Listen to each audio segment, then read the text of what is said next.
Hoje celebramos a memória de São João Crisóstomo, que é doutor da Igreja. Crisóstomo significa boca de ouro. São João Crisóstomo foi um grande pregador. Ele nasceu em 349, na cidade de Antioquia. Antioquia, cidade que teve como primeiro bispo São Pedro. Depois nós temos o grande Inácio de Antioquia. Então São João Crisóstomo era presbítero nessa cidade, claro, no século IV. Santo Inácio de Antioquia foi bispo ali no final do século I, começo do século II. E São João Crisóstomo depois foi eleito bispo de Constantinopla, que era a nova Roma, a sede do Império Romano no Oriente. Portanto, uma das cidades mais importantes da época. São João Crisóstomo foi eleito bispo de Constantinopla. Como eu disse, era um grande pregador, escreveu vários comentários às Escrituras, especialmente as cartas de São Paulo.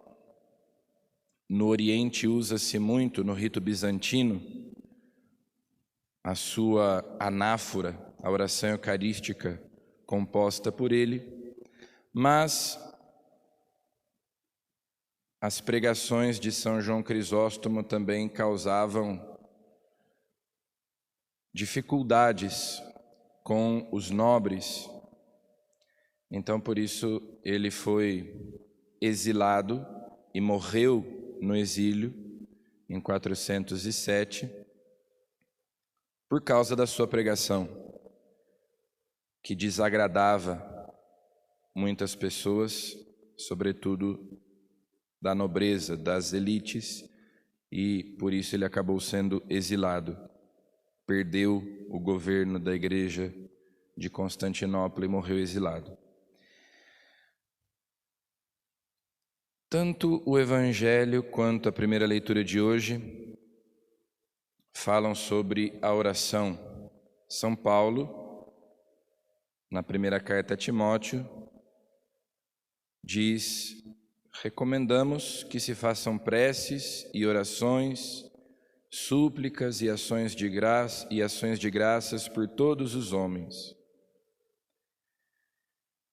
Quero que em todo lugar os homens façam a oração erguendo mãos santas, sem ira e sem discussões.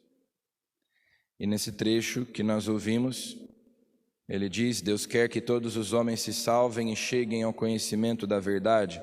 Um versículo que é bem conhecido. E também, pois há um só Deus e um só mediador entre Deus e os homens, o homem Cristo Jesus, que se entregou em resgate por todos.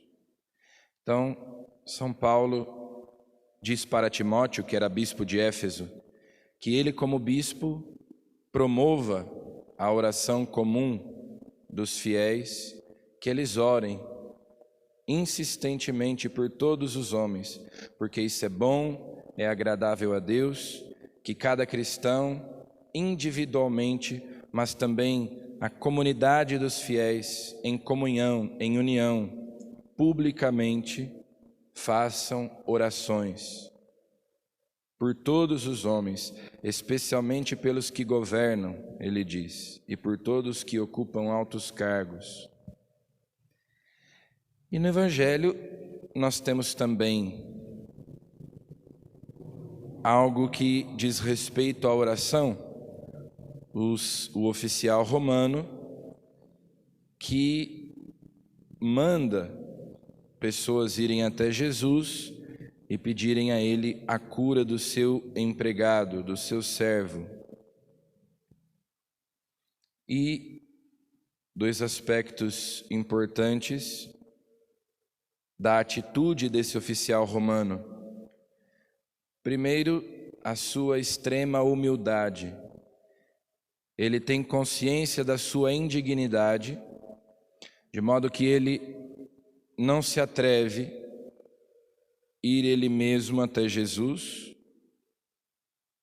Ele mesmo diz isso: nem mesmo me achei digno de ir pessoalmente ao teu encontro.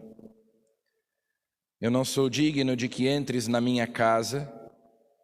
Esse versículo nós usamos em toda a missa antes da comunhão. Então, o seu sentimento de indignidade diante da santidade de Jesus, a sua extrema humildade, mas ao mesmo tempo a sua grande confiança.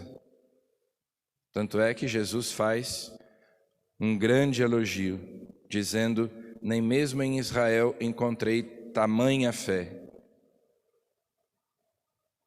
E assim deve ser também a nossa oração, quando nós nos dirigimos a Jesus. A humildade é a chave que abre o coração de Deus. Deus resiste aos soberbos, mas dá a sua graça aos humildes. Então a nossa oração deve ser humilde, por um lado, mas por outro lado também extremamente confiante no poder de Deus, na misericórdia de Deus. Sermos humildes e confiantes na oração. E orarmos sem cessar, não apenas pelas nossas necessidades, mas, como diz São Paulo na primeira leitura, por todos os homens, pelos que nos governam, por todas as pessoas, porque Deus quer que todos se salvem. E assim como aqueles judeus foram até Jesus interceder pelo oficial romano, também nós devemos ir até Jesus e apresentar as necessidades daqueles que não o conhecem, daqueles que não podem por si mesmos chegar até Ele. Sermos nós também intercessores, pedindo a Deus pelas necessidades da igreja e do mundo. Peçamos a São João Crisóstomo, bispo, doutor da igreja, que interceda por nós, para que sejamos perseverantes na oração, humildes e confiantes no poder de Deus. Amém.